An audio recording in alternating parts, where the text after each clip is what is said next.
एउटा चाहिँ लास्टमा सोध्नु पर्यो। ल सोधौँ। जस्तै यो सुदन किराँतीज्यू अस्ति बेलबारीमा जानुभएछ, त्यहाँनिर मेयर चाहिँ सुदन किराँतीले छुट्टै घोषणा गर्नुभएछ, फेरि तपाईँ पछि गएर अर्को मेयर घोषणा गरिदिनु भयो। यसले के देखाउँछ? सुदनजीले घोषणा गर्ने अधिकारै छैन, मैले टिकट दिने हो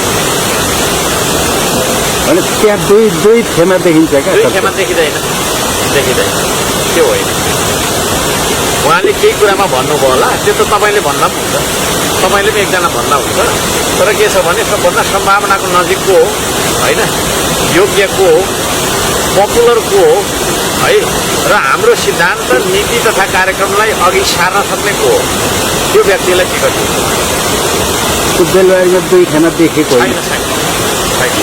त्यहाँ माओवादीतिरबाट नि केही त्यो लाग्न खोज्या होला, त्यस्तो हुँदैन। दुई खेमा हुने बित्तिकै आउट भइहाल्छ, म त भनिहालेँ, आउट भइहाल्छ। दुई खेमा गर्ने भनेदेखि म जसरी निकालिदिन्छु भने कुरा सकेन, जो पनि पर्छ त्यहाँ।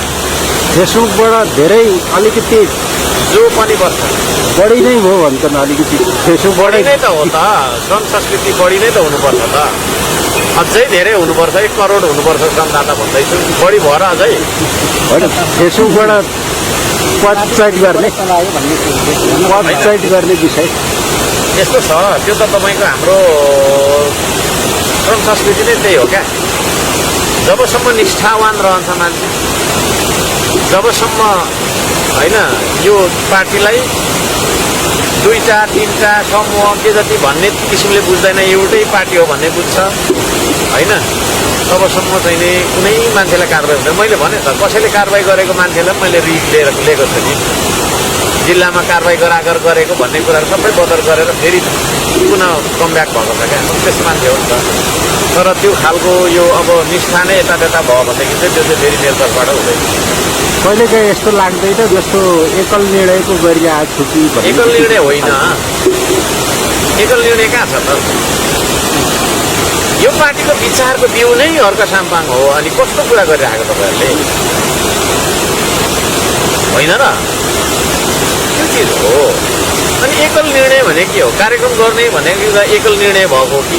जस्तै ज्येष्ठ नागरिक पार्क एक्लै बनाउँछु भनेर मैले भने घोषणा गरेँ, एकल निर्णय यो भएको के चाहिँ गर्नु पर्यो त? मैले कसलाई सोध्नु पर्ने हो त? मैले सबै सरसफललाई गरेँ, कार्यक्रम गर्दै जाने होइन, कार्यक्रम गर्दै जाने। मैले गर्ने तपाईँको चाहिँ कारबाहीहरू जति पनि छन् त्यो आगामी तपाईँको के भन्छ अरे, हाम्रो के भन्छ अरे केन्द्रीय समितिको बैठकले अनुमोदन गर्छ।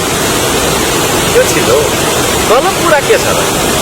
नेतृत्वले गलत गर्नु हुँदैन, नेतृत्वको बर्खिलाफ जानु हुँदैन। हाम्रो चाहिँ त्यही छ, सिद्धान्त त्यही हो हाम्रो। तपाईँको चाहिँ निर्णय नै हो, नेतृत्वले गलत निर्णय गर्नु हुँदैन, कुनै किसिमको भाइचारा यो त्यो भाइबन्धु भन्नु हुँदैन होइन, छोरी बुहारी स्वास्नी बोकेर हिँड्नु हुँदैन पार्टीमा।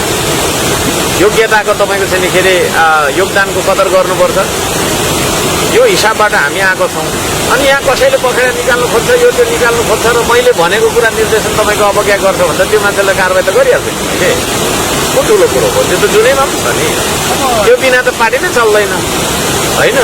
यहाँ जसले पनि निर्णय गर्नु थाल्यो भनेदेखि त पार्टी चल्छ त? चल्दैन।